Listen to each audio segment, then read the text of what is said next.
반갑습니다. 요양보호입니다. 요양보호사 요점 정리 실기편이고요. 그동안의 기출문제 완벽하게 분석했습니다. 구독과 좋아요는 의리입니다. 쪽집게 강의 바로 시작할게요. 고고!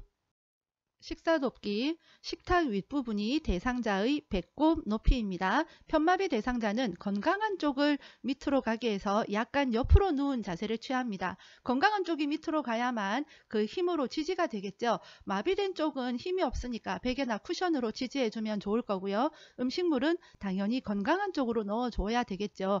빨대로 음식을 제공할 때에도 건강한 쪽으로 줘야 되겠습니다. 음식을 삼키기 쉽게 식사 전에 물 한 모금 하는 거 좋고요. 식탁에 팔꿈치를 올릴 수 있도록 의자를 당겨줍니다.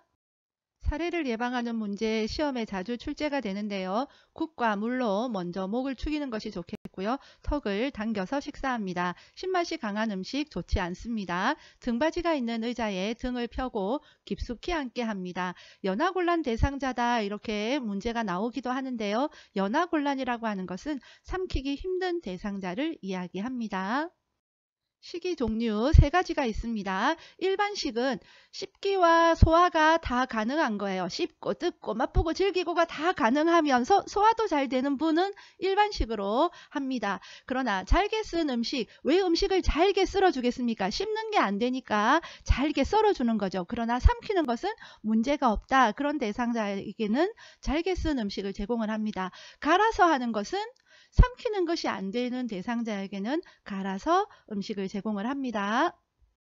경관 영양 돕기, 식사를 할 수가 없어서 관을 통해서 영양을 제공하는 거예요. 대상자가 의식이 없어도 식사의 시작과 끝을 알립니다. 영양 주머니는 매번 깨끗이 씻어서 말린 후에 사용을 합니다. 영양 주머니가 밥그릇과 같은 거예요. 그렇기 때문에 매번 깨끗이 씻어야 되겠습니다. 비위관이 새거나 빠지거나 영양액이 역류하거나 대상자가 토하거나 청색증이 생기거나 이럴 경우에는 무슨 일이 생기면 어떻게 하느냐? 비위관을 잠그고 책임자에게 연락을 합니다. 그러면 요양보호사는 뭘 하느냐? 관찰하는 거예요. 비위관이 새나 빠지나 무슨 일이 생기나 이런 것을 관찰을 하고요. 무슨 일이 생기면 책임자에게 연락을 합니다. 영양액 주입 후에는 상체를 높인 자세로 30분 정도 앉아 있게 합니다. 왜 그러냐? 영양액을 주입했다라는 것은 이것은 곧 식사를 했다라는 거거든요. 식사 후에 30분 정도 앉아 있게 합니다. 영양액은 체온 정도의 온도로 차갑지 않게 준비합니다. 영양액은 위장보다 높은 위치에 걸고요.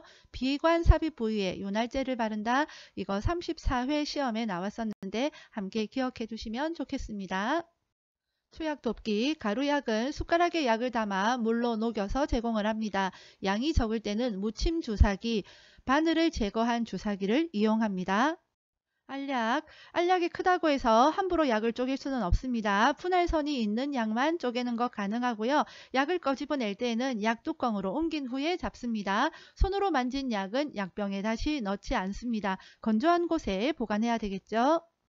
다음 물약입니다. 뚜껑의 위가 바닥으로 가도록 놓습니다. 옆에 보면 약병이 있죠. 이 뚜껑을 열어서 이 뚜껑의 위가 바닥으로 가도록 놓습니다. 계량컵을 눈높이로 들고 따라야 되겠죠. 약을 따르기 전에는 흔들어서 안에 있는 약이 잘 섞이게 해야 됩니다. 색이 변하거나 혼탁한 약물은 버려야 되겠죠. 용량이 적을 때는 바늘이 제거된 주사기, 곧 무침 주사기를 사용을 합니다.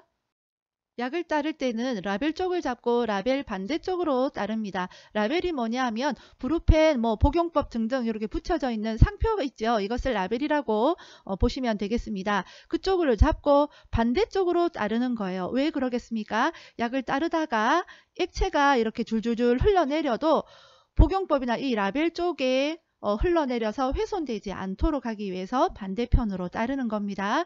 물약을 따른 후에는 손으로 약병 입구를 닦으면 안 되겠고요. 처방 용량보다 더 많이 따랐다 그럴 경우에도 다시 넣어서는 안 되겠습니다.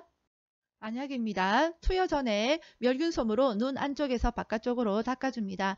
아래 눈꺼풀 중앙이나 외측에 안약을 투여를 합니다. 점적한 후에는 비루관을 눌러주는데 왜 그러냐? 안약은 액체잖아요. 이것이 코 안으로 흘러내려가는 것을 막아주기 위해서 비루관을 꼭 눌러서 내려가지 마! 하고 꼭 눌러주는 거예요. 안연곤.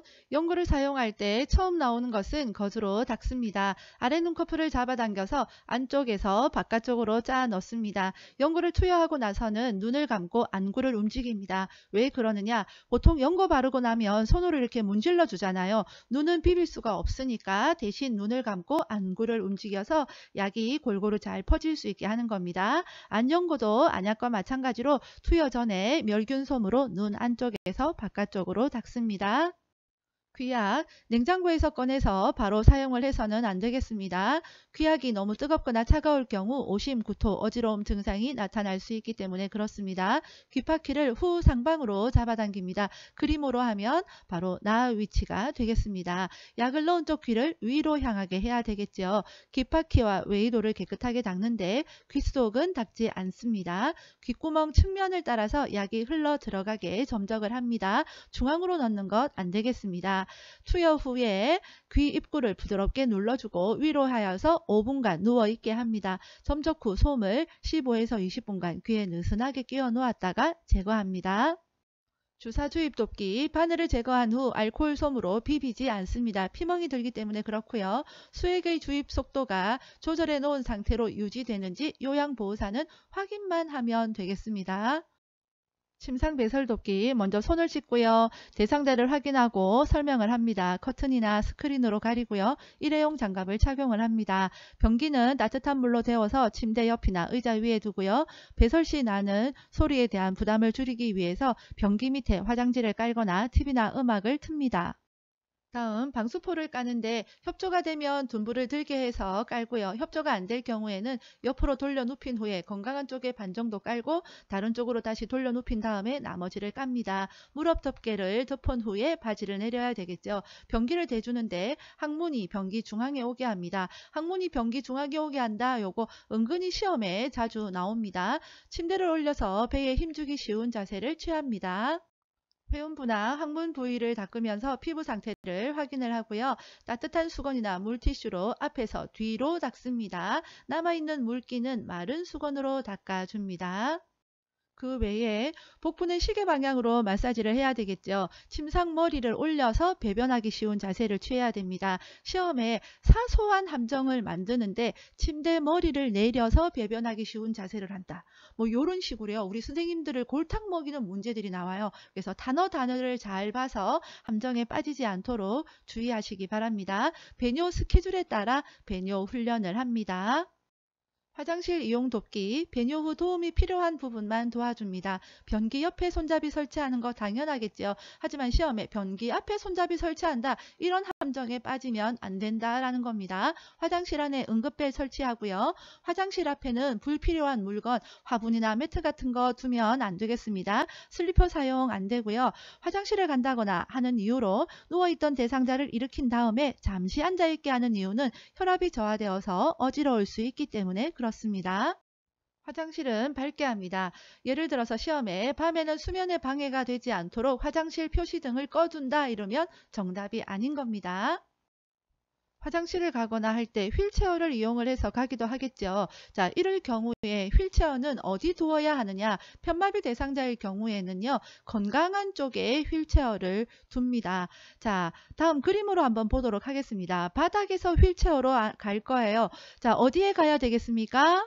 네, 정답은요. 가에 가겠죠. 건강한 쪽에 휠체어를 둬야 되겠죠. 그래야 건강한 손으로 휠체어라도 좀 잡잖아요. 그렇죠? 자, 다음 그림 한번 보도록 할까요? 이번에는 휠체어에서 침대로 갈 겁니다. 자, 어느 것이 정답이겠습니까? 휠체어 위치가 어디일까요? 그렇죠. 정답은 2번이죠. 건강한 쪽에 있어야 되겠죠. 그래서 건강한 손으로 침대를 짚을 수가 있는 거죠. 이것은 외우지 말고요. 이해를 하시기 바랍니다.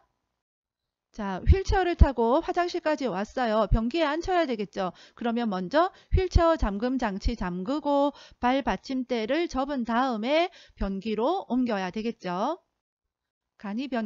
간이변기는 이렇게 생겼습니다. 이동이 불편해서 침대에서 배설할 때에 사용을 하는 겁니다. 둔부 밑에 방수포를 깐 다음에 간이변기를 데워줍니다.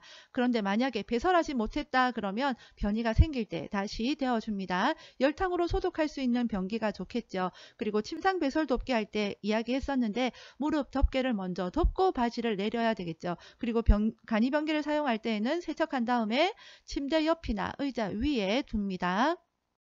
이동변기는 이렇게 생겼습니다. 서거나 앉는 것은 가능한데 화장실까지 걷는 것은 어려운 대상자를 돕기 위해서 사용을 하는 거고요. 움직이기 힘들다 그러면 안아서 변기에 앉힐 수도 있습니다. 변이를 호소할 때에 즉시 배설할 수 있도록 도움을 줘야 되겠죠. 팔걸이, 등받이가 있는 변기가 좋겠습니다. 이동변기의 높이는 침대 높이와 같다. 이거 기억을 하시고요. 변기 밑에 미끄럼 방지 매트를 깔아줍니다. 이거 함정 자주 빠지기 쉽습니다. 변기 앞 아닙니다. 변기 어디? 변기 밑에 미끄럼 방지 매트를 깔아준다. 기억하세요. 두 발이 바닥에 닿게 해야 되겠죠. 발가락 끝이 바닥에 닿게 한다. 이런 거 정답 아닙니다. 화장지를 변기 안에 깔아주거나 음악을 틀어주어서 배설 시 나는 소리에 대한 부담을 줄일 수가 있겠죠. 편마비 대상자의 경우에는 어디에 둔다고요? 건강한 쪽에 둡니다. 기저귀 사용 돕기. 기저귀는 대소변을 전혀 가리지 못하는 경우, 배설 욕구를 느끼지 못하는 경우, 치매 등으로 실금이 빈번한 경우, 이런 부득이한 경우에만 사용을 합니다. 둔부 및 항문 부위, 회음부를 따뜻한 물티슈로 닦고 앞에서 뒤로 닦죠. 그런 다음 마른 수건으로 물기를 닦아 말립니다. 기저귀를 갈아주는 횟수 하루에 몇 번이라고 정해진 것 없습니다. 사람에 따라서 상황에 따라서 다르기 때문에 하루에 몇 번 갈아준다 이러면 정답 아니겠습니다. 둔부의 피부색과 상처 유무를 살펴야 되겠죠. 예를 들어서 꼬리뼈 부위에 피부 발적이 있는지 이런 거 살펴야 되겠습니다. 면 덮개를 덮은 후에 바지를 내려야 되겠죠. 실금을 해도 기저귀를 바로 사용하지 않는 이유는 스스로 배설하는 습관이 약화될 수 있기 때문에 그렇습니다. 허리를 들 수 없는 대상자, 다른 말로 하면 협조할 수 없는 대상자일 경우에는 옆으로 돌려 눕혀서 교환을 합니다. 사용한 기저귀는 바깥면이 보이도록 말아서 버리고요. 기저귀를 빨리 교체해야 하는 이유는 피부 손상을 예방하기 위해서 그렇습니다. 유치도뇨관의 소변주머니 관리. 소변주머니는 방광 위치보다 높게 두지 않습니다. 소변이 역류될 수 있기 때문에 그렇고요. 소변량과 색깔을 두세 시간마다 확인을 합니다. 유치도뇨관이 삽입되어 있어도 침대에서 자유롭게 움직일 수 있고 보행도 할 수 있습니다. 예를 들어서 시험에 산책할 때 연결관을 잠근다 그러면 정답이 아닌 거죠. 금기사항이 없는 한 수분 섭취를 권장합니다. 소변이 새거나 소변 색이 이상하거나 소변량이 적어졌을 때는 시설장에게 보고를 합니다. 옆구리 부위에 통증이 있다, 소변색이 변화되었다, 악취가 난다, 요도에 분비물이 있다 이런 증상이 있으면 요로 감염을 의심해 볼 수가 있습니다. 소변 주머니를 비운 후에는 배출구를 알코올 솜으로 닦습니다. 시험에 자주 나오고요. 예를 들어서 시험에 도뇨관과 소변 주머니의 연결 부위를 분리하여서 소변을 버린다 이렇게 나오면 정답이 아닌 거예요. 알코올 솜으로 닦습니다. 유치도뇨관이 막히거나 꼬이면 소변 배출이 잘 안 되겠죠. 그러면 아랫배가 불편하고 팽만감의 이런 증상이 나타날 거잖아요. 시험에 이것이 살짝 변형이 되어져서요. 유치도뇨관 대상자가 소변이 보고 싶다고 말한다. 자, 유치도뇨관을 했다라는 것은 소변이 자연스럽게 배출이 되어야 되는데 이것이 안 되고 소변이 보고 싶다라고 말한다. 이러면 뭘 확인해야 되느냐? 아랫배에 팽만감이 있는지를 확인을 해야 되는 거죠. 구강청결 돕기. 잇몸에서 치아 쪽으로 닦습니다. 치약은 칫솔모 아래쪽까지 깊게 쭉 짜고요. 이를 닦는 순서 위아래예요. 위에 이 잇몸 하고요. 그 다음에 아래쪽 잇몸과 이를 닦습니다. 그리고 그 주변 입 전장, 혀, 볼 안쪽을 닦습니다. 항상 거의 모든 순서가요. 위아래예요. 의치를 뺄 때도 위아래입니다. 의치를 닦을 때는 의치 세정제 또는 주방 세제를 묻혀서 미온수로 의치를 닦습니다. 보관을 할 때에는 찬물이 담긴 용기에 합니다. 중요한 거, 뜨거운 물에 삶거나 표백제를 사용을 하면 변형이 된다 알아두시고요. 자, 조금 어려운 문제로 나올 수 있는 가능성이 있는 거, 혈액 응고 장애가 있으면 치실을 사용을 해서는 안 됩니다. 출혈 가능성이 있기 때문에 그렇습니다. 의식이 없거나 치아가 없거나 연화장애가 있는 대상자의 경우에는 물에 적신 일회용 스펀지 브러쉬로 닦아줍니다. 앉은 자세나 옆으로 누운 자세로 하면 더 닦기가 좋겠죠. 부득이 똑바로 누운 자세를 취해야 될 경우에는 상반신을 올려주면 되겠습니다. 두발 청결 돕기, 공복이나 식후는 피하고요. 낮 시간대에 감깁니다. 머리 감기 전에 대소변을 보게 해야 되고요. 손톱이 아닌 손가락 끝으로 마사지합니다. 엉킨 머리는 물을 적신 후에 손질을 하고요. 귀마개 솜으로 양쪽 귀를 막습니다. 수건 아닙니다. 침상에서 머리를 감겨야 할 때는 대상자의 머리가 침대 모서리에 오도록 합니다. 어깨 아닙니다. 대상자의 머리가 오게 합니다. 두발 전용 세정제는 물 없이 머리를 감기는 거예요. 그래서 보기에 물과 관련된 것이 나온다 그러면 무조건 정답이 아니겠습니다. 모발이 많이 들어올 때는 세정제를 반복해서 사용하면 되겠지요. 두발 전용 세정제를 바른 다음에 거품이 나게 마사지를 합니다. 그리고 마지막으로 마른 수건으로 닦으면 되겠습니다. 손목욕 돕기, 발끝에 물을 묻혀서 온도를 체크하고요. 다리, 팔, 몸통, 회음부 순으로 목욕합니다.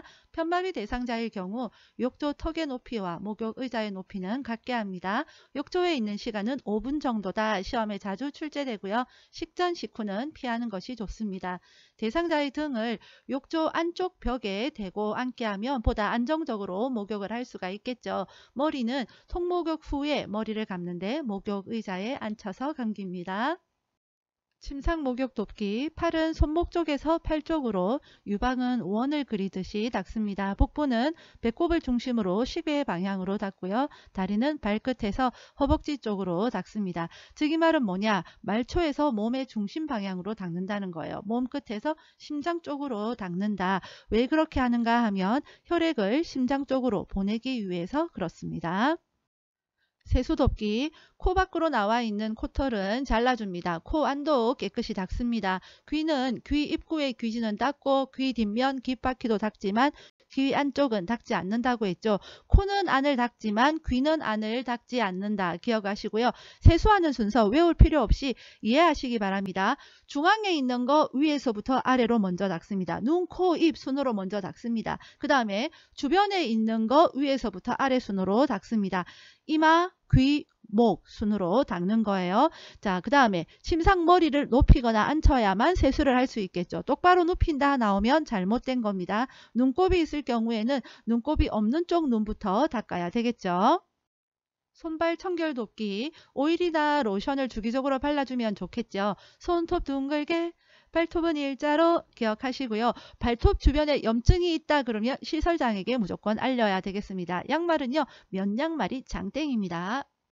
회음부 청결 돕기, 누워서 무릎을 세우게 해야 되겠죠. 보기에 다리를 편 상태다 그러면 정답이 아닌 겁니다. 목욕 담요를 마른 목 볼로 펴서 아랫단 가운데 부분으로 회음부를 덮어줍니다. 둔부 밑에 방수포를 먼저 깔고 변기를 밀어 넣어야 되겠죠. 비눗물이 남아있지 않도록 깨끗이 씻어야 되고요. 회음부에 분비물이 있거나 악취가 나면 시설장에게 보고해야 됩니다. 회음부나 음경을 닦을 때는 전용 수건을 사용을 합니다. 대상자가 부끄럽다며 회음부 씻기를 거부할 때는 전용 물수건을 제공을 해서 스스로 씻을 수 있게 합니다. 옷 갈아입히기 문제가 나오면 임마만 기억하면 되겠습니다. 갑자기 욕을 한다고요? 아닙니다. 입을 때는 마비된 쪽이 먼저다 라는 뜻이에요. 다 같이 임마! 네.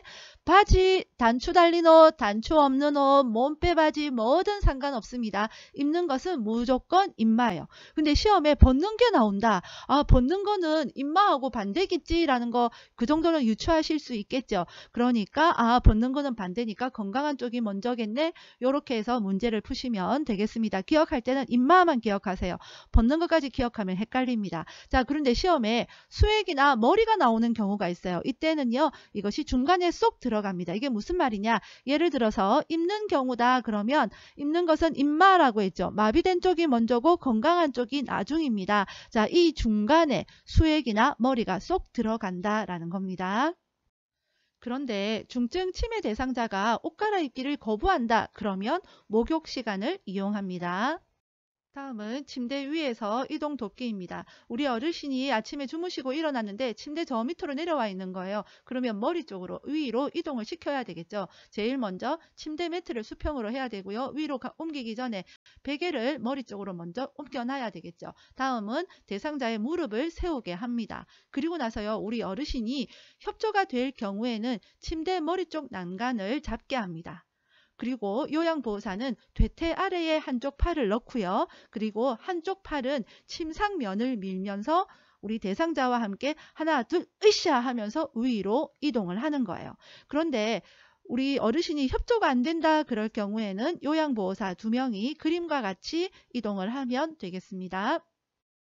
침대 오른쪽에서 왼쪽으로 또는 왼쪽에서 오른쪽으로 이동하려고 할 때 요양보호사는 이동하려는 쪽에 섭니다. 그리고 대상자의 2팔이 걸리적거리면 위험할 수 있으니까 가슴 위로 오게 하고, 중요한 것은 상반신과 하반신을 나누어서 이동합니다.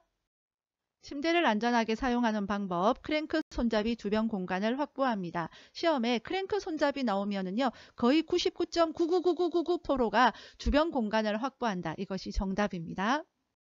일어나 앉기. 요양보호사는 대상자의 건강한 쪽에 섭니다. 편마비 대상자일 경우에는 요양보호사는 어엉을 지지합니다. 어엉, 어깨와 엉덩이 또는 넙다리를 지지합니다. 사지마비 대상자일 경우에는 목과 어깨를 지지합니다. 왜 사지마비 대상자일 때는 엉덩이를 지지하지 않느냐?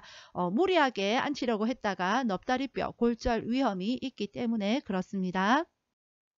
일으켜 세우기. 앞에서 보조할 경우 요양보호사는 그림과 같이 양손으로 허리를 잡아서 지지합니다. 그리고 요양보호사의 무릎으로 대상자의 마비된 쪽 무릎 앞에 대고 지지하면서 일으켜 세우면 되겠습니다.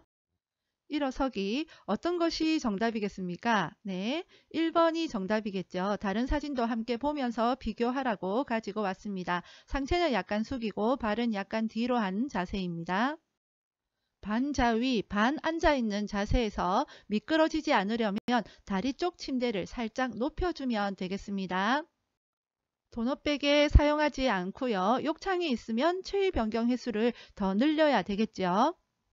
대상자를 옆으로 눕혔을 때 안정되고 편안한 자세는 엉덩관절과 무릎 관절을 굽힌 자세입니다. 그림을 보면서 이해하면 더 도움이 되겠습니다. 등과 넙다리 근육의 휴식을 위해서 타올이나 베개를 받쳐주는 위치는 아랫배와 발목 밑입니다. 그림 문제가 자주 나오니까 이 그림 잘 기억해 두시기 바랍니다. 편마비 대상자를 바닥에서 휠체어로 이동시키는 문제가 나왔을 때에는 뭘 봐야 되겠습니까? 대상자가 건강한 손과 발을 사용하는지 그 유무를 잘 살펴야 되겠죠. 그래서 정답은 뭐겠습니까? 네, 2번이 되겠습니다. 요양보호사는 이동 돕기를 할 때가 많은데 신체 손상을 예방하기 위해서는 무릎을 굽히고 몸의 무게 중심을 낮추어서 이동합니다. 예를 들어서 휠체어를 자동차 트렁크로 옮긴다 그럴 경우에는 허리를 펴고 무릎을 굽혔다가 펴면서 들어 올립니다.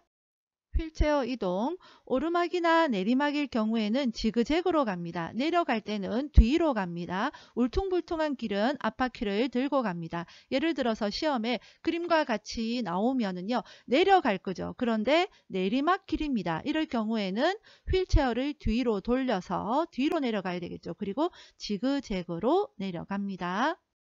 엘리베이터는 뒤로 들어가서 앞으로 나옵니다. 엘리베이터는 그림 문제로 자주 출제가 되는데 그림 유심히 봐두시기 바랍니다. 휠체어 관리, 잠금 장치 고정이 안 되거나 휠체어가 잘 굴러가지 않을 때에는 타이어 공기압을 확인을 해야 됩니다. 그림 문제로 나왔을 때에는요, 뭘 봐야 되겠습니까? 먼저 잠금 장치가 고정이 안 되니까 잠금 장치를 확인을 해야 되겠죠. 그리고 또 하나 갑니다. 타이어 공기압을 확인을 해야 되겠습니다. 은근히 시험에 잘 출제됩니다.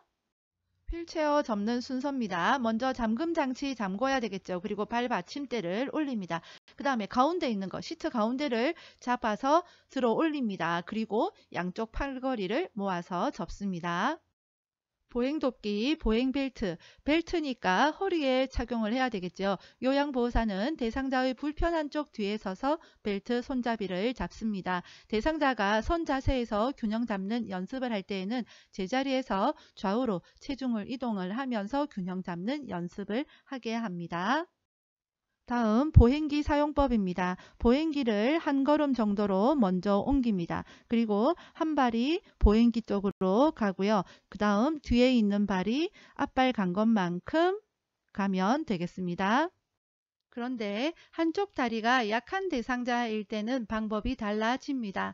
보행기와 약한 쪽 다리가 함께 앞으로 나아가고요. 뒤에 있던 발은 앞에 발만큼 가는 거예요.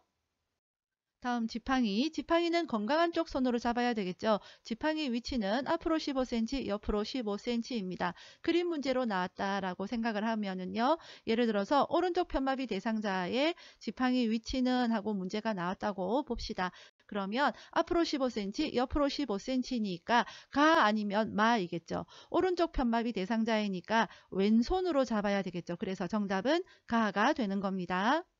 지팡이로 보행할 때 순서 이것도 시험에 완전 잘 나옵니다. 여기서 기억할 거 내치마, 평치마예요. 내치마가 청치마가 아니고 평치마입니다. 이게 뭐냐? 내려갈 때 지팡이는 마비된 쪽, 평지 갈 때 지팡이는 마비된 쪽이에요. 그러면 올라갈 때는 뭘까요? 내려갈 때하고 반대겠죠. 그러니까 올라갈 때는 건강한 쪽입니다. 자, 시험에요. 예를 들어서 왼쪽 편마비 대상자가 계단을 내려갑니다. 내려가는 거니까 내치마죠. 그래서 제일 먼저 지팡이, 마비된 쪽인 왼쪽 다리, 오른쪽 다리 이 순서로 가는 거예요. 내치마, 평치마 기억하세요. 보행보조차, 실버카라고도 하죠. 이것은 어느 정도 균형 감각과 보행 능력이 있는 대상자에게 적합합니다. 보행차는 뒤로 잘 넘어지는 대상자거나 뇌졸중으로 반신마비인 대상자에게는 적합하지가 않겠죠. 이송돕기, 척추 고정판을 사용을 해서 이송을 할 때에는 무릎, 손목과 엉덩이, 위팔 순으로 척추 고정판에 고정을 합니다. 자, 그림 문제로 나왔을 때는 어디에 고정을 해야 될까요? 나, 다, 라를 고정해야 되겠죠. 1인이 부축을 해서 이송을 할 때에는요. 손상된 발은 바깥으로 가게 해야 되겠죠. 요양보호사의 어깨에 걸친 대상자의 손목을 잡고 이송합니다. 그림 잘 봐두세요. 감염 예방을 위한 위생관리, 흡인병은 1일 1회 이상 씻습니다. 고무 재질의 카테터는 그늘에서 말립니다. 햇볕에 말렸을 때는 변색되거나 갈라질 수가 있습니다. 카테터는 분비물이 빠질 수 있도록 먼저 물에 담가둡니다. 그런 다음에 흐르는 물에 비벼서 씻습니다. 가래와 같은 배설물이 묻은 의류나 물건, 시트 같은 것은요. 따로 세탁을 해야 됩니다. 배설물이 묻은 것은요. 그 다음에 혈액이 묻은 것은요. 찬물에 빨고 더운 물에 헹굽니다. 이것도 시험에 잘 나오는데요. 찬따예요. 찬따. 찬물에 빨고 더운 물에 헹굽니다. 감염 대상자에게 탈수가 있을 때 나타날 수 있는 증상은요. 심한 갈증을 느끼겠죠. 소변 횟수 감소할 거고요. 피곤하고 무기력하고 마른 피부와 혀 있습니다. 이것도 시험에 몇 번 출제되었습니다. 복지연구는요. 대여할 수도 있고 구입할 수도 있습니다. 대여는 어떤 거 하겠습니까? 좀 비싼 거 대여하겠죠. 수동 휠체어, 전동 침대, 이동욕조, 목욕 리프트 이런 거 딱 봐도 비싸니까 대여해야 되겠죠. 구입하는 거 짠짠한 거 구입합니다. 간이병기, 욕창 예방 방석이니까 이런 거 구입하죠. 안전 손잡이 이런 것은 구입하면 되겠습니다. 복지연구 중에서 자세 변환용 쿠션은 변색과 탈색이 되지 않는 것이 좋겠죠. 세척을 위해서 커브가 분리되는 것이 좋습니다. 신체 접촉이 되지 않도록 지퍼가 감추어져 있어야 하고요. 잘 미끄러지지 않고 너무 딱딱하지 않는 것이 좋습니다. 목욕 리프트는 감전 예방을 위해서 충전용 배터리를 사용하는 것이어야 되겠죠. 녹이 슬지 않는 재질이어야 되고 등받이 각도가 조절되는 것이 좋습니다. 높낮이가 자동으로 조정되어야 하고요. 참고로 목욕 리프트 문제가 나오면 99.99999% 정답이 충전용 배터리를 사용하는 것입니다.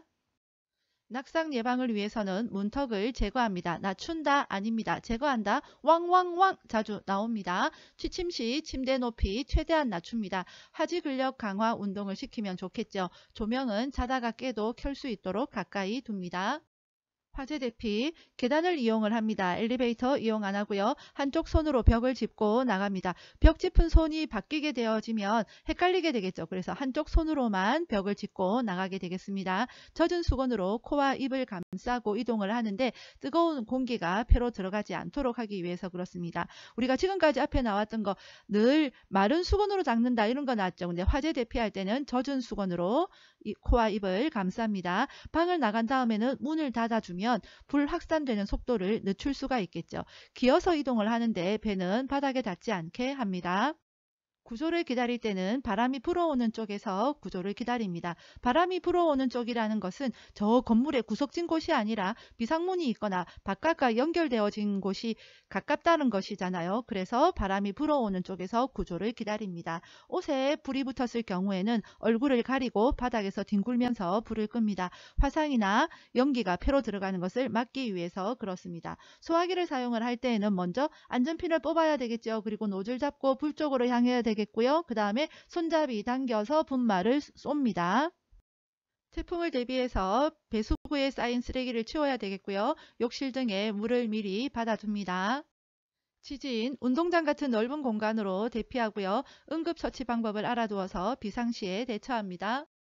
정전, 전기가 복구된 후에 가전제품 플러그를 콘센트에 하나씩 꽂는다입니다. 예를 들어서 시험에 욕조에 물을 받아둔다 그러면 정답이 아니에요. 이건 뭐 할 때 나왔습니까? 태풍 대비 때 나왔던 거죠.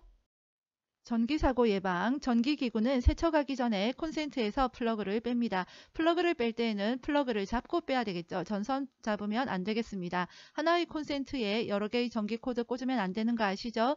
전선이 벗겨져 있으면 사용을 해서는 안 됩니다. 청테이프로 감아서 사용한다 그러면 정답 아닙니다. 식기위생관리, 밀폐용기에서 냄새가 난다 그러면 뜨거운 물을 붓고 녹차 티백을 넣어서 살취합니다. 뜨거운 유리그릇은 찬물에 담그면요 깨질 위험이 있습니다. 그물형 수세미를 사용을 합니다. 시험에 잘 나옵니다. 기름기가 적고 음식물이 덜 무른 그릇부터 설거지를 해야 되겠죠. 씻은 식기는 행주로 닦으면 땡입니다. 어긋나게 엎어 놓아서 물기를 건조시킵니다. 설거지 순서 보겠습니다. 기름기가 적고 음식물이 덜 무른 그릇부터 씻는다라고 했죠. 유리컵하고 수저 순서 헷갈리는데 깨지기 쉬운 유리컵을 먼저 씻고 그 다음에 수저, 밥그릇, 국그릇 하고 나서 반찬 그릇, 프라이팬 순으로 설거지를 하면 되겠습니다. 그물형 수세미도 기억하세요. 식재료 관리, 두부는 냉장 보관하고요. 조개류는 냉동 보관합니다. 냉동된 육류는 전자레인지로 해동을 하고요. 조리된 식품은 먹기 전에 뜨겁게 데웁니다. 싱겁게 조리해야 되고 그 대신에 다양한 향신료를 사용을 해서 맛을 내면 되겠습니다. 멸치와 표고버섯으로 국물을 만들면 좋겠죠. 굽기 할 때는요. 너무 오래 구우면 수분이 빠져서 딱딱해집니다. 달걀은 조리 직전에 씻어서 사용을 합니다. 뾰족한 부분이 아래로 가게 보관하는 거 아시죠? 채소와 과일을 세척을 할 때에는 물에 3분 정도 담급니다. 그리고 흐르는 물에 씻습니다. 식사관리, 고기, 생선, 달걀, 콩 중에 하나 이상을 매일 섭취하게 해야 됩니다. 씹기장애가 있다 그럴 경우에는요. 과일의 과육을 숟가락으로 긁어서 제공할 수가 있겠죠. 당뇨병 대상자에게 도움이 되는 혈당 지수가 낮은 식품으로 대표적인 것 미역이 있습니다. 의복 및 침상 청결 관리, 시트는 색이었고 흡습성이 좋은 면이 장땡이고요. 재봉선 없는 것이 좋습니다. 재봉선 있으면 욕창의 원인이 되니까 피하는 것이 좋습니다. 매트리스는 단단하고 탄력성과 지지력이 좋은 것이 좋겠죠. 베개는 습기를 흡수해서는 안 되겠죠. 열에 강하고 촉감이 좋은 재질이 좋습니다. 깃털이나 솜처럼 너무 푹신한 베개도 적합하지가 않습니다. 오리털 이불은 그늘에서 말립니다. 견섬유의 옷은요, 방충제를 넣어서 보관을 합니다. 세탁하기 약하게 되어 있네요. 손으로 약하게 짜라는 거고요. 세탁기를 이용할 때는 단시간에 짜야 됩니다. 두 번째 그림, 다리미 밑에 꼬불꼬불한 천이 있네요. 원단 위에 천을 덮고 80에서 120도씨로 다림질을 합니다. 세 번째 그림, 옷걸이 되어 있고요. 햇님이 쨍하지가 않습니다. 옷걸이에 걸어서 그늘에서 건조합니다. 합성 섬유 의류, 무늬가 있는 의류는 그늘에서 말려야만 변색이 되지 않습니다. 자, 시험에 꽃무늬 블라우스다 라고 나오면 이것도 그늘에서 건조해야 된다는 거, 이것 정도는 응용해서 맞출 수가 있겠죠. 니트는 채반에 펴서 말려야 하고요. 청바지는 뒤집어서 말립니다. 그리고 지퍼를 열어서 말립니다. 운동 관리, 낮은 강도 운동에서 시작을 해서 상태를 보면서 점차 강도를 높여가는 것이 좋겠죠. 방향을 빠르게 바꾸는 운동이나 동작은 좋지 않습니다. 준비 운동 후에 보온 운동이 들어가야 됩니다. 외출 동행, 당뇨병 대상자와 외출할 때는 당뇨약과 사탕을 챙겨가는 것이 좋겠죠. 계단을 오를 때는 몇 걸음에 한 번씩 쉬게 하고요. 대상자의 신체 상태를 고려해서 이동 보조 기구를 준비하면 되겠습니다. 구체적인 외출 계획 세우는 것이 좋겠죠. 일상 업무 대행, 관공서를 방문한다거나 물품을 구매한다거나 이런 거 대신해 줄 수 있습니다. 주거 환경 관리, 다리 간격이 넓은 식탁을 사용하는 것이 좋겠고요. 문턱은 없앱니다. 막대형 문거리가 좋습니다. 둥근형 문거리 아닙니다. 높이가 낮은 욕조가 사용하기에 더 편하겠죠. 치매 대상자의 약물 복용, 약물 복용이 왜 중요하냐면 인지 증상 개선에 도움이 되기 때문에 그렇습니다. 손떨림, 불안, 어지럼증과 같은 부작용이 있기 때문에 유심히 잘 관찰해야 되겠습니다. 치매 대상자의 식사 돕기, 의치가 느슨하면 의치를 빼고 식사하게 하고요. 식탁 위에 양념 두지 않습니다. 생선가시는 미리 제거해야 되겠죠. 텔레비전은 꺼야 됩니다. 식사량을 조절해야 될 때는 그릇의 크기를 달리할 수 있습니다. 치매 대상자가 졸려한다 그럴 때는 식사를 제공해서는 안 되겠고요. 식사를 거부할 때에는 입안에 상처가 있는지 틀니가 문제가 있는지 등을 확인해야 되겠습니다. 치매 대상자가 물처럼 묽은 음식에 사례가 자주 걸린다 그러면 좀 더 걸쭉한 액체 음식을 제공하는 것이 좋고요. 그릇은 색깔이 있는 플라스틱 제품이 좋겠죠. 접시보다는 사발을 주면 좀 덜 흘리게 되겠죠. 턱받이보다는 앞치마가 낫겠고요. 또 막 치매 대상자가 손으로 먹거나 음식을 흘리거나 하는 것을 대비하기 위해서 비닐 식탁보나 식탁용 매트를 사용하는 것도 좋습니다.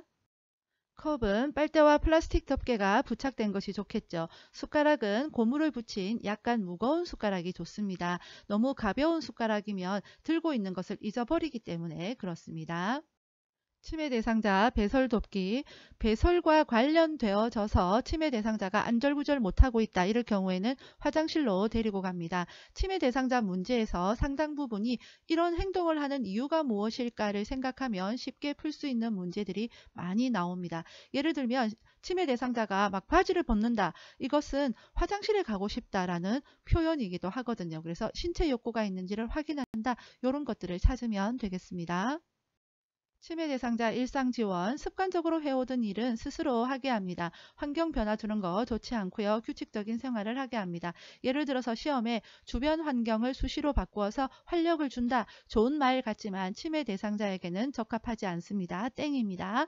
치매 대상자는 남아있는 기능을 최대한 살릴 수 있도록 도와야 되겠습니다. 치매 대상자 안전과 사고 예방, 침대는 벽에 붙이고 침대 및 방바닥에 두꺼운 요를 깔아두면 더 안전하겠죠. 2층보다는 1층에 방을 배정하는 것이 좋습니다. 냉장고에 과일 모양의 자석을 부착을 했다가 그거 먹어버리면 위험하잖아요. 그리고 밤에는 화장실 전등을 켜두는 것이 좋습니다. 자다가 일어나서 화장실 가고 싶을 때 불 켜져 있으면 더 안전하겠죠. 방 안에서 잠그지 못하는 문으로 설치해야 되겠죠. 방에서 잠궈버리면 큰일 나잖아요. 난간 주변에 밝은색 야광 테이프를 붙여 놓으면 더 안전하겠습니다. 지금부터는 치매 대상자의 문제 행동과 관련된 내용들을 볼 텐데요. 한 가지 팁을 드리면 보기에 뭐뭐라고 설명한다, 뭐뭐라고 물어본다 라는 보기가 나오면 그것은 정답이 아니다 라고 생각을 하면 되겠습니다. 반복된 질문과 행동을 할 때에는 관심을 다른 곳으로 돌리는 것이 좋습니다. 과거의 경험이나 고향 이야기를 나누거나 콩 고르기, 나물 다듬기, 빨래 개기 등 단순한 일거리를 제공하는 것이 좋습니다. 예를 들어서 시험에 다른 대상자의 칫솔을 숨기는 행동을 반복할 때에 좋은 것은 관심을 다른 데로 돌리는 거죠. 진행되고 있는 미술 프로그램에 참여시킵니다. 보기에 예를 들어서 칫솔을 왜 숨겼어요? 물어본다 이렇게 나오면 정답이 아닌 거예요. 음식 섭취와 관련된 문제 행동을 할 때에는 화를 내거나 대립하지 않습니다. 예를 들어서 밥을 방금 먹었는데 또 밥을 달라고 한다. 그럴 때는 식사를 준비하고 있으니 조금만 기다리세요. 이런 것이 정답이 될 겁니다. 보기에 밥을 더 드릴까요? 빵이 좋을까요? 떡이 좋을까요? 라고 물어본다. 이런 거 나오면 정답이 아니다라는 거죠. 자, 그리고요. 치매 대상자가 음식을 안 먹고 보고만 있다. 이럴 경우에는 식사 방법을 가르쳐 준다. 이런 것도 정답이 되겠습니다. 치매 말기에는 갈거나 으깬 걸쭉한 음식을 제공을 합니다. 수면장애, 우리 어르신이 주무시다가 자꾸 깬다 그러면 실내 온도가 적정한지 확인하고 조절해 주어야 되겠죠. 예를 들어서 시험에 잠들었다가 깬 대상자한테 콩고르기를 하게 한다 그러면 정답이 아니겠죠. 반복된 행동을 하고 할 때에는 콩고르기를 하게 하지만 잠을 깼어요. 그러면 어쨌든 다시 잠을 들 수 있게끔 도와야 되겠죠. 수면장애일 경우에는 잠을 잘 수 있도록 돕습니다. 낮에는 그래서 낮에 조는 경우에는 말을 걸어서 자극을 주고 낮에 잠을 자지 않도록 간단한 야외 활동을 하거나 뭐 요렇게 해서 밤에 주무실 수 있도록 돕는 겁니다. 다음 배회, 단순한 일거리를 주어서 배회 증상을 줄일 수가 있습니다. 고양이나 가족에 대한 대화를 나누면서 관심을 돌릴 수도 있겠죠. 배회하는 대상자인데 현관문 열어두면 안 되겠죠. 밖으로 나가시겠죠. 시험에 현관문을 열어 신선한 공기를 마시게 한다. 뭔가 좋은 말인 것 같지만 배회하는 대상자이기 때문에 현관문 열어두면 안 되겠습니다. 안절부절 못하고 배회한다. 이럴 경우에는 앞에서도 이야기했죠. 신체적 욕구가 있는지 확인해야 됩니다. 집 안에서 배회할 때에는요. 배회 코스를 만드는 것도 하나의 방법입니다. 집 안에서입니다. 시험에 실외에 배회 코스를 만든다 이러면 정답이 아닌 거예요. 의심, 망상, 환각 증상을 보일 때에는 감정을 이해하고 수용합니다. 아니라고 부정하거나 다투지 않습니다. 예를 들어서 시험에 아들이 내 통장을 가져갔어 하고 의심을 할 경우에는요. 이야기를 들어주며 속상하겠다고 다독인다. 이것이 정답이에요. 통장을 직접 찾아준다. 그러면 정답이 아닙니다. 왜냐하면 아들이 내 통장 가져간 줄 알았더니 이제 보니 요양보호사가 내 통장 가져갔군 하고 의심을 하니까 그렇습니다. 그래서 잃어버린 물건을 찾을 때에는 함께 찾아보아야 합니다. 파괴적인 행동은 치매 초기에 나타납니다. 자주 일어나지도 오래 지속되지도 않습니다. 에너지가 소모되면 지쳐서 행동을 중단합니다. 예를 들어서 시험에 파괴적인 행동을 하기 전 전조 증상으로 우울증이 나타난다 그러면 정답이 아닌 거예요. 이 파괴적인 행동은 치매 증상 중에 하나인 겁니다. 예를 들어서 시험에 치매 대상자가 갑자기 흥분하며 욕설을 한다라고 하면 화가 난 것을 이해한다고 말하며 진정시킨다 이런 것이 정답이에요. 큰 소리 안 되고요. 불필요한 신체적 구속, 입을 막는다거나 하는 거 옳지 않습니다. 시험에 해질녘만 되면 해질 무렵이 되면 이런 문장이 나오면 아하 석양증후군 문제구나 하고 생각하시면 되겠습니다. 석양증후군은 해질녘만 되면 불안해지고 우울해지는 그런 증상이 나타나는 것을 이야기하는데요. 이때에는 따뜻한 음료수를 제공하거나 등을 마사지해주고 음악을 듣고 이렇게 하면서 수면에 도움을 주는 것이 좋습니다. 텔레비전을 켜놓거나 조명을 밝게 해서 이 우울한 마음을 떨칠 수 있게 하는 것도 방법이겠고요. 좋아하는 소일거리, 애완동물, 가족과의 추억을 이야기하는 방법도 있겠죠. 그리고 함께 산책을 나가서 바깥으로 산책을 나가서 이 우울감을 떨치는 것도 방법입니다. 부적절한 성적 행동을 할 때에는 성적인 행동을 하는 그 요인을 관찰해야 하는 문제가 주로 출제가 되어집니다. 예를 들면 바지를 내린다 그러면 이것은 옷이 불편하다, 화장실 가고 싶다 등의 표현으로 봐야 하는 문제가 자주 출제됩니다. 그 외에 진짜로 부적절한 성적인 행동을 할 때가 있지요. 예를 들면 요양보호사가 지나갈 때 신체 접촉을 한다거나 자의행위를 한다거나 이럴 경우에는요. 벌과 보상을 적절히 사용을 합니다. 벌과 보상에 대한 예는요. 멈추지 않으면 요양보호사 변경을 요청하겠다고 경고한다거나 멈추지 않으면 좋아하는 물건을 가져간다고 말한다거나 이런 것이 해당이 되어집니다. 그 외에 남자 치매 대상자가 옆에 앉아 있는 여성 대상자 가슴을 만진다. 이것은 또 다른 성격이죠. 이럴 경우에는 여성 대상자를 다른 장소로 이동을 시켜야 됩니다. 이때에 사과하라고 지시한다. 이런 것은 정답이 아닙니다. 시험 예시를 몇 가지 보겠습니다. 치매 대상자가 비누를 입에 넣으려고 한다. 이럴 때 비누는 몸에 해로워요. 이렇게 설명하는 거 정답 아니라고 했죠. 대상자가 좋아하는 호빵을 주면서 비누와 바꾼다. 이런 것이 정답입니다. 쓰레기를 모아서 서랍에 자꾸 감추는 거예요. 이럴 경우에는 우리 쓰레기 봉투 사러 가요. 이렇게 유도하는 것이 좋겠고요. 딸이 오기로 했다면서 자꾸 밖으로 나가려고 하는 거예요. 이때 딸 못 와요. 이렇게 이야기하기보다는 딸과 먹을 우리 음식 만들러 가요. 이런 것이 좋겠죠.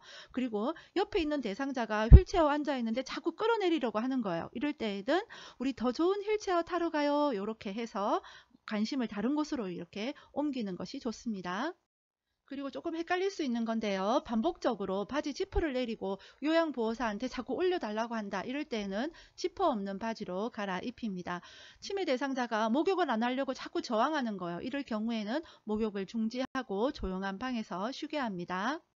치매 대상자에게 인지 자극을 주기 위해서 조금 전에 누가 다녀가셨어요? 오늘 몇 시에 일어나셨어요? 이런 거 질문하면 단기 기억력 향상에 도움이 되겠죠.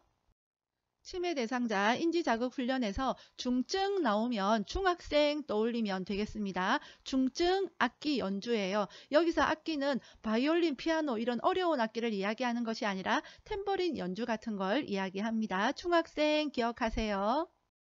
치매 대상자와 의사소통을 할 때에는 네, 아니요로 답할 수 있게 질문을 합니다. 장황하게 설명을 하면 이해를 못하기 때문에 그렇죠. 그래서 제가 시험 문제에 뭐뭐라고 설명한다, 뭐뭐라고 물어본다라고 나오면 정답이 아니라고 했던 이유가 이것 때문입니다. 예를 들면 쓰레기를 서랍에 감추는 행동을 반복한다, 쓰레기 비위생적이라고 설명한다, 이런 거 정답이 아닌 거예요. 그리고 한 번에 한 가지씩만 제시를 해야 됩니다. 이거 하고 그 다음에 이거 하고요, 그 다음에 이거 하세요. 이렇게 하면 안 되고요. 단순한 말로 설명을 해야 되겠죠. 그리고 이해를 하지 못하면 반복해서 설명을 해야 하고요. 긍정형의 문장을 사용합니다. 의사소통을 할 때에는 말의 내용보다 비언어적인 것, 자세 같은 것이 더 중요하다고 합니다. 눈높이는 같게 해야 되겠고요. 시선은 적절하게 움직여주는 것이 좋습니다. 시선을 한 곳에 고정한다 이러면 정답이 아니에요. 팔짱 끼는 것 안 좋겠지요. 손가락으로 지적하는 행위 옳지 않습니다. 대상자를 향해서 몸을 약간 기울입니다. 이것은요, 내가 당신에게 관심이 있습니다. 적극적으로 경청합니다. 이런 자세예요. 그런데 몸을 앞으로 구부린다 이렇게 하면 정답이 아닌 거예요. 그리고 대화하는 내내 고개를 계속 끄덕이는 거예요. 이것도 옳지 않습니다. 다음 공감은 대상자의 상황이나 기분을 이해하고 내가 그것을 느끼는 것을 이야기합니다. 이럴 때에는 상대방의 상황이나 기분을 나의 말로 요약해 주는 거, 표현해 주는 것이 좋아요. 자, 예를 들면 대상자의 배우자 기일이 다가오니까 잠을 잘 못 자는 거예요. 왜 그럴까요? 이 기일이 다가오니까 배우자 생각도 나고 막 그립고 그래서 그런 거잖아요. 그래서 이럴 때는 할아버지가 자상한 분이셔서 더 그리우신가 봐요. 이렇게 공감을 해 주는 겁니다. 그리고 맨날 밥 먹으라, 양치질해라, 귀찮아, 요렇게 이제 대상자가 이야기할 때에는 아, 간섭하는 것 같아서 기분이 상하셨군요. 요렇게 공감할 수가 있겠죠. 의사소통할 때 나 전달법이라고 하는 것이 있어요. 이것은 상대방의 행동이 나에게 미친 영향에 대해서 이야기를 하는 겁니다. 예를 들면 뭐뭐 해서 걱정했어요. 뭐뭐 해서 답답하네요. 뭐뭐 해서 조바심 나네요. 뭐뭐 해서 안쓰럽네요. 이렇게 이제 대답을 하는 건데요. 시험에 가장 많이 나오는 것은 뭐뭐 해서 걱정했어요. 이게 시험에 가장 많이 나옵니다. 조금 어렵게 문제가 나온 걸 하나 봤는데요. 예를 들어서 대상자 집에 갔어요. 밥그릇을 보니까 밥풀이 말라붙어 있는 거예요. 아유, 할아버지, 이 밥그릇 좀 싱크대에 담가 놓으면 안 되겠어요? 요렇게 하기보다는 나 전달법은요, 설거지하기가 힘들어요. 다 드신 그릇은 싱크대 물에 담가 두셨으면 좋겠어요. 이런 게 나 전달법입니다. 의사소통에서 라포가 형성되어지는 것이 매우 중요한데요. 라포라고 하는 것은 서로 마음이 연결된 상태를 이야기합니다. 신뢰의 관계를 이야기하는 거죠. 자, 이럴 경우에는 서로 무슨 일이라도 털어놓을 수가 있겠죠. 자, 라포 형성되었다. 이런 문제 나오면 좀 좋은 거 찾으면 되겠습니다.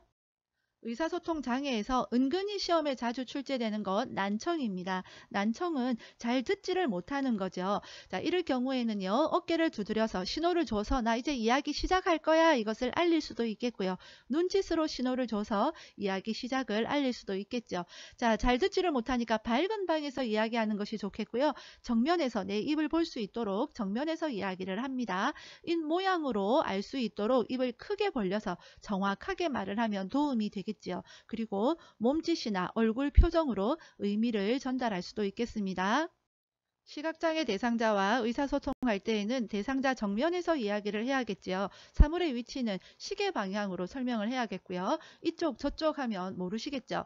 대상자 중심으로 오른쪽 왼쪽을 설명을 해야 되겠습니다. 신체 접촉하기 전에 먼저 말을 건네어서 알게 해야 되겠죠. 놀라지 않도록. 이미지 전달이 어려운 것은 촉각으로 이해를 시킵니다. 직접 만져보게 한다거나 그러면 이해가 쉽겠죠. 함께 보행을 할 때에는 요양보호사는 반보 앞으로 갑니다.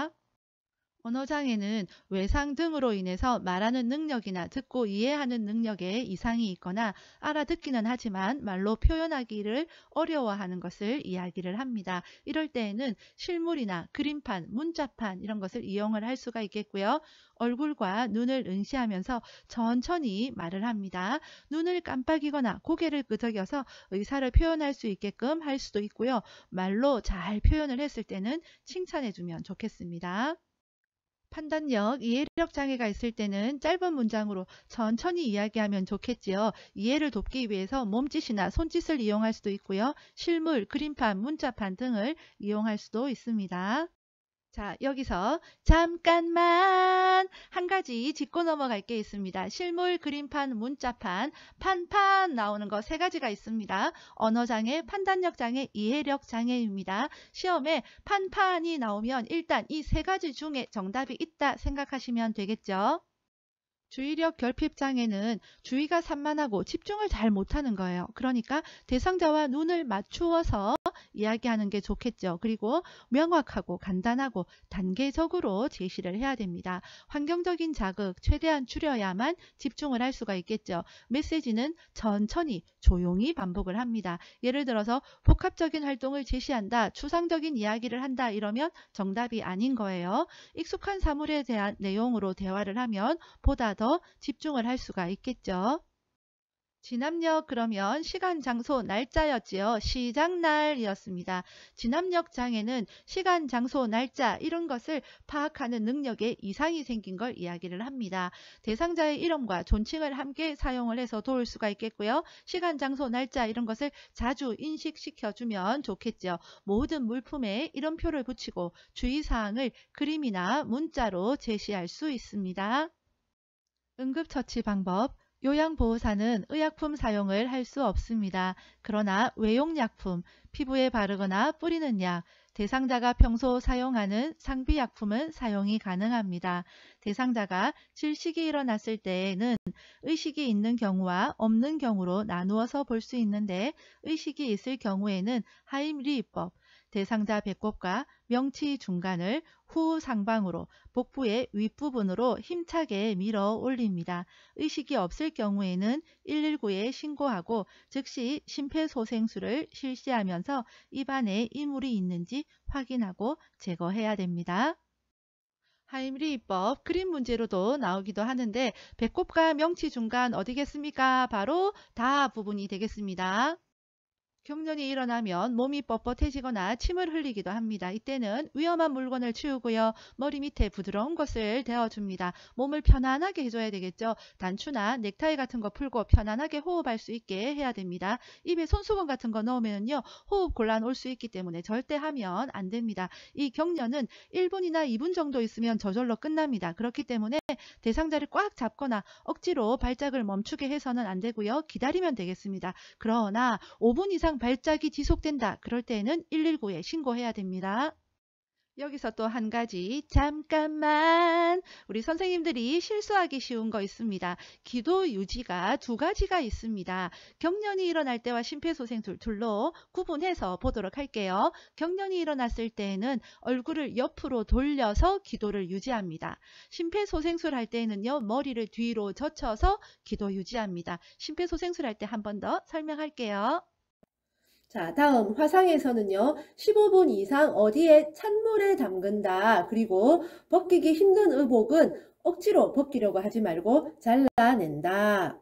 다음 골절일 경우에는 붓기 전에 손상 부위의 장신구를 제거해야 됩니다. 상처 부위는 냉찜질이고요. 튀어나온 뼈 직접 압박하지 않습니다. 출혈이 있을 때는 멸균 거즈로 직접 압박하고요. 출혈 부위는 심장보다 높게 위치하도록 합니다. 약물 오남용을 했을 때 토사물이 있을 때에는 의료진에게 보이기 위해 병원에 가져가고요. 남은 약은 가지고 대상자와 함께 병원으로 갑니다. 심폐소생술부터서는요, 더 중요하고 덜 중요한 거 없습니다. 다 알아놓으셔야 됩니다. 심폐소생술을 하는 가장 큰 목적은 뇌 손상을 최소화하기 위함입니다. 심폐소생술을 하는 단계, 반도가기 이것만 기억하면 되겠습니다. 순서 반도가기예요. 자, 도움을 먼저 요청해야 될 것 같은데 그 전에 반응을 먼저 확인합니다. 반응 확인하고 도움 요청하고 가슴 압박하고 기도 유지가 있습니다. 가슴 압박할 때에는 분당 100에서 120회 속도로 하고요. 가슴을 5cm로 눌러서 강하고 힘차게 누릅니다. 압박 위치는 바뀌면 안 되고요. 일반인도 가능합니다. 반도가기 이거 그림 문제로도 나오기도 합니다. 자, 가 그림은 가슴 압박하는 거지요. 나 그림은 전화를 하네요. 도움 요청하는 겁니다. 다 그림은 인공호흡하는 거고요. 라는 반응을 확인하는 겁니다. 마 그림은 옆에 자동 심장 충격기가 있죠. 자, 그러면 반도가기였으니까 순서가 어떻게 되겠습니까? 제일 먼저 라 반응을 확인해야 되겠죠. 라 그 다음에 도움 요청 나지요. 그 다음에 가슴 압박입니다. 그 다음에는 뭘 해야 될까요? 가슴 압박하고 기도 유지가 안 나와 있죠. 기도 유지하고 그 다음에요. 인공호흡을 하고 마지막으로 자동 심장 충격기를 하는 거예요. 자, 반도가기만 알아놓으면 이 문제 충분히 풀 수 있습니다. 가슴을 압박할 때는 체중을 이용을 해서 가슴을 압박을 합니다. 체중을 실어서 강하게 해야 되고요. 칼돌기라는 게 있는데 이거 압박하면 큰일 납니다. 분당 100에서 120회 속도로 가슴이 5cm 눌릴 정도로 강하게 한다고 했죠. 압박 위치 바뀌지 않는다고 했습니다. 양팔의 팔꿈치를 곧게 펴서 해야 되고요. 가슴 압박하는 것과 인공호흡의 비율, 이런 비율 시험에 잘 나오는데요. 30대 2예요. 이런 거 헷갈리잖아요. 30대 2, 302라고 기억을 하시면 됩니다. 302가 뭔지 아세요? 30대 백수의 이야기. 슬프다 그치요? 302 이렇게 30대 2 기억을 하시고요. 가슴 압박할 때 압박하고 이완하는 거 있죠. 이것은 50대 50으로 합니다. 50대 50. 그런데 대상자가 심정지가 왔다 그러면 자동 심장 충격기로 심장에 충격을 빡 줘야 되겠죠. 자, 자동 심장 충격기 사용하는 법, 먼저 전원을 켭니다. 그리고 패드를 붙여서 심장의 리듬을 분석을 합니다. 정확한 분석을 위해서는 손을 다 떼어야 되겠죠. 자, 이렇게 분석이 끝나고 나면은요, 재세동이 필요합니다. 이런 음성이 떠요. 또는 다른 말로 하면 심장 충격이 필요합니다. 이런 메시지가 떠요. 그리고 나면 심장에 강력한 충격을 줘야 되기 때문에 에너지가 필요하겠죠. 강력한 에너지가. 그래서 스스로 이 기계가 충전을 합니다. 이것이 충전이 다 되고 나면은 그 다음에 이제 재세동을 시행을 해야 되잖아요. 심장 충격을 줘야 되잖아요. 이 강력한 걸 시행을 할 거니까 다 물러나 있어야 되겠죠. 그리고 쇼크 버튼을 누르는 거예요. 자, 이렇게 이제 심장 충격을 시행을 했어요. 그리고 나면 충격이 가슴에 빡 갔잖아요. 그리고 나면 가슴 압박을 하는 거예요. 자, 가슴 압박과 인공호흡의 비율 30대 2라고 했지요. 302. 그래서 이제 외우기 쉽게 이렇게 한 거예요. 자, 자동 심장 충격기는요. 2분 간격으로 심장 리듬 분석이 자동 반복합니다. 자, 자동 심장 충격기 사용하는 법 이해는 다 됐는데 순서대로 나열을 해라 이러면 좀 헷갈릴 수가 있죠. 자, 암기하는 법 알려드리도록 하겠습니다. 빨간 색깔만 보면 되겠습니다. 전원, 패배하고 나면 패배의 원인을 분석해서 다시 재라고 생각을 하고요. 다시 나를 압박한다. 쉽지요? 한 번 더 갈게요. 전원, 패배하고 나면 패배의 원인을 분석해서 다시 압박한다. 이렇게 하면 되겠습니다. 자, 두 번째, 패드 부착이 있었지요. 패드의 위치도 시험에 잘 나오는데 그림으로 나오는 문제에 나오면은요. 자, 1번이 첫 번째가 아래예요. 위아래 요 그림 잘 봐 놓으시고요. 자, 문장형으로도 나오는데 오른쪽 빗장뼈 및 왼쪽 중간 겨드랑선이에요. 이 긴 걸 어떻게 외웁니까? 자, 이것도 빨간색 글씨만 보면 되겠습니다. 빛을 보고 감탄하는 거예요. 오, 빛! 감탄을 해요. 근데 이 빛을 주우는 거야. 웬 주운겨? 아시겠죠? 오, 빛! 웬 주운겨? 이렇게 기억하시면 되겠습니다. 시험에 오우 빛 왼중겨 뭐 이런 거나 전원 패배하고 나면 이런 거 순서대로 하라 이런 거 나오면은요 별로 어렵지 않아요. 제가 쉽게 암기하는 거 알려드렸으니까. 그런데 살짝 헷갈리게 이거 뭐지? 하는 문제가 나올 때가 있어요. 자, 예를 들면 이런 겁니다. 쇼크 버튼을 눌러야 하는 시점은 언제입니까? 이러면 당황하는 거예요. 자, 당황하지 말고 잘 생각을 해보세요.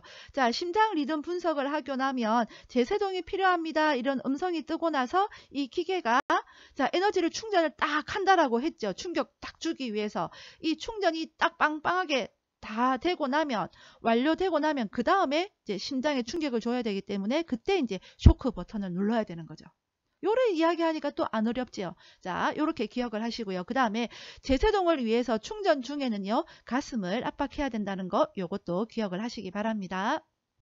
요양보호사 공부 방법입니다. 제일 먼저 중요한 거 요점 정리입니다. 기출문제 분석한 필기편도 있고요. 100분으로 끝내기 영상도 있습니다. 더 짧은 거 원하신다 그러시면 요양보호사 시험 꼭 알고 가야 하는 기초 요점 정리 참고하시기를 바랍니다. 암기해야 되는 내용들만 모아서 쉬운 암기법 영상 있습니다. 최신 영상으로 보시고요. 다음부터는 기출문제 영상 입맛대로 골라서 보시면 되겠습니다. 제가 고정 댓글로 몇 개 링크 걸어두도록 하겠습니다. 학습에 어려움이 있는 분들께 요양보호 채널 알리기 알고 계시죠? 수고 많으셨습니다. 빠염!